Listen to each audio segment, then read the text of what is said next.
Most commercial operators I talk to are either raising rents too infrequently, too aggressively, or not thinking about it systematically at all. And in all three cases, they're leaving money on the table, or they're creating problems that cost them more than they gain. So today we're going to talk about rent increases, when you do them, how to figure out the right number, and how to communicate them to tenants in a way that doesn't blow up your relationship you've been spending years building.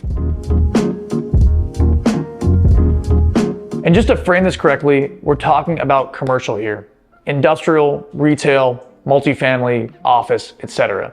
The dynamics are different from residential, the lease structures are different, and the stakes on getting this wrong are a lot higher when you're dealing with a tenant who runs a business out of your building. Let me start with something that I think gets overlooked often. Raising rents isn't just about making more money in the short term. It's about keeping your asset performing over time. Because if you let rents drift below market for long enough, a few things start to happen. Your property's net operating income, that's the income left after your operating expenses, starts to compress, number one. And since commercial property values are largely based on that income figure, a property with below market rents is also a below value property. So this isn't just a cash flow conversation. It's an overall value conversation. That's why operators who stay on top of rent growth tend to build equity faster than operators who don't, even if they're otherwise doing everything the same. So let's talk about timing first. When should you be raising rents and how often? The answer honestly depends on your lease structure, and this is where a lot of people get tripped up. In commercial real estate, leases can run anywhere from 1 to 10 years or even more. And a lot of operators sign longer leases without building in escalation clauses, which is a real problem. An escalation clause is just a provision in the lease that automatically increases rent at defined intervals, usually annually, by either a fixed percentage or tied to something like CPI, which stands for Consumer Price Index, basically a measure of inflation. If your leases don't have escalation clauses, then every time you want to raise rent, you're renegotiating. And that's a much harder conversation than one where the increase is already baked into the agreement both parties have signed. So if you're writing new leases or renewing existing ones, this is the time to get that language in there.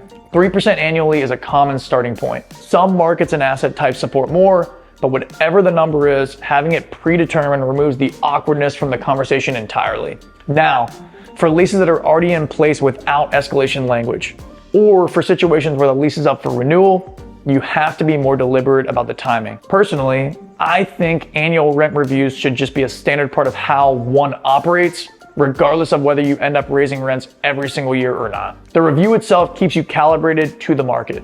You're looking at what comparable spaces are leasing for, what your vacancy situation looks like, what your own operating costs are doing. And then you make a decision based on real information, not gut feeling or inertia. The worst you can do is go 3 or 4 years without a review and then suddenly hit a tenant with a large increase all at once. That's where a relationship breaks down between owner and tenant. Smaller, more consistent increases over time are always easier to absorb for both the tenant and the relationship than one big correction after years of nothing. Okay, so how do you figure out the right number? This is where people either get, number one, too aggressive or too conservative, usually because they're not grounding the decision in data. The starting point is always market rent. What are comparable properties charging for similar space in your submarket?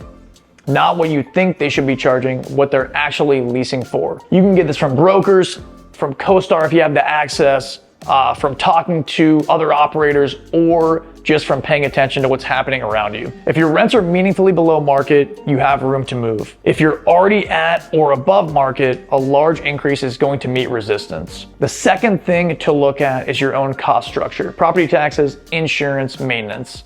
What are your operating expenses doing year over year? If your costs are going up 5% and your rents are flat, your margins are shrinking. Rent increases don't always have to match your cost increases exactly, but understanding the relationship between the two helps you make a more informed decision. And then there's a tenant-specific calculation. What's the cost to you if this tenant leaves? That's a real number. It includes the time the space sits vacant, the cost to find and qualify a new tenant, any tenant improvement work, and potentially broker commissions. For a lot of commercial spaces, that number can easily be 6 months to a year of lost income, sometimes more. So if you're considering a rent increase that might push a long-term reliable tenant out the door, you need to weigh the upside of the increase against the realistic downside of a vacancy. Sometimes the math clearly favors the increase when it's warranted, though sometimes it doesn't. What I've found is that a thoughtful increase, one where you're moving rents toward market correction without overcorrecting, almost always makes more sense than swinging for the maximum number and gambling with your occupancy. Now let's talk about how you can actually communicate a rent increase, because this is the part where most people handle things poorly. And how you handle it matters just as much as the number itself. The first thing I'll say is that a rent increase should never be a surprise.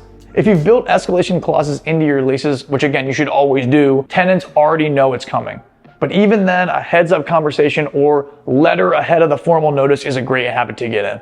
It signals that you're a professional operator who values the relationship, not someone who's just firing off paperwork and doesn't care. If you're raising rents outside of an automatic escalation, at renewal say, or in a negotiated adjustment, give them as much lead time as you reasonably can. 90 days is better than 60, 60 is better than 30. Tenants who run businesses need time to plan. A rent increase affects their budget, potentially their own pricing, and decision making. Giving them time to process it shows respect for how they operate. The communication itself should be direct and professional. You don't need to over-explain or apologize, but you should be able to give a clear reason as to why you're increasing the rent. Market rents have moved, your operating costs have increased, the property has had significant capital improvements. Whatever the honest reason is, say it plainly and directly. Tenants can handle a straightforward explanation. What they don't handle well is feeling the increase came out of nowhere with absolutely no context. And this is something that a lot of operators skip, mind you. Leave room for a conversation. You don't have to negotiate every increase, but signaling that you're open to a discussion if they have concerns goes a long way. Sometimes a tenant has context you don't have. Maybe they've been planning to downsize, maybe they're dealing with something in their own business. That conversation might actually lead to a better outcome for both sides. Maybe a slightly smaller increase in exchange for a longer lease commitment, for example, would work out. That kind of flexibility is a sign of a mature operator who knows what they're doing, not a weak one. The operators I've seen lose good tenants over rent increases almost always made one of the same mistakes. The increase was too large relative to where the market rents actually were, the notice was too short, or the communication was cold and transactional in a relationship that had been built on something warmer than that. None of those are hard problems to avoid if you're actually paying attention and doing your job right. So to pull this together, rent increases in commercial real estate aren't something you do reactively or on a whim. They're part of how you manage the performance of your asset over time. You want to be reviewing rents at least annually. You want your new leases to have escalation language built in so increases are expected and automatic, and you want to ground every increase, real decision, in real market data rather than just what feels right. And when it comes time to communicate an increase, give the tenants time, give them context, and keep the door open. Done right, this isn't a confrontational or complex process. It's just good asset management. And the operators who treat it that way tend to have better tenants, have less turnover, and build more valuable portfolios over time. If this was helpful, subscribe so you don't miss what we put out next. We're dropping content all the time. We keep it focused on the stuff that actually matters for commercial operators, no filler, just the mechanics.